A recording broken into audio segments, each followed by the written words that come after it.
សួស្តីបងប្អូនអរគ្នាបាទនេះមានបទបងប្រុសម្នាក់ក៏ផ្ញើមកខ្ញុំធ្វើវីដេអូបន្តិចបាទជាបទ rap តោះស្រាប់បងប្អូនគ្នា Sleepless Beats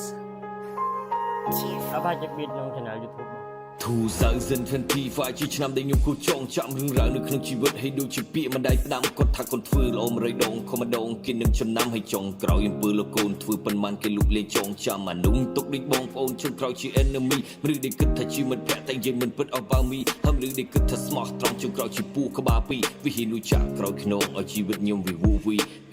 ជីវិតមួយនេះស្គាល់ចិត្តហើយរៀក fake អ្នកខ្លះធ្វើជាមិត្តតែគឺខ្នងវាជា snake លៀបពណ៌វាក្រក់ជាល្អយើងសទៅជាប្លែកគួរលោកល្អនេះខ្ញុំមិនចង់យើងខ្ញុំពីមុនមកបែកព្រមស្កាត់មិនតបព្រោះតែស្ដាប់ពីម្ដាយតែកុំប្រឌិតរឿងចាំពេកប្រយ័ត្នពេលយូរវាដៃរឿងខ្លះមិនបាច់សម្រួលហើយក៏យើងមិនបាច់សម្រាយពាក្យដែលពិតសេចក្តីស្មោះត្រង់យើងកប់ទុកវានៅក្នុងជនម៉ាយអធិប្បាយទៅពាក្យដែលពិតទើបជីវិតយើងបានសុខតែកុំដេកចាំសំណាងហើយកំណត់ដូចចាយចាស់ស្មុកលុក picture នៅក្នុងជីវិតអូខេនៅគ្នាអែមែនទេបាទ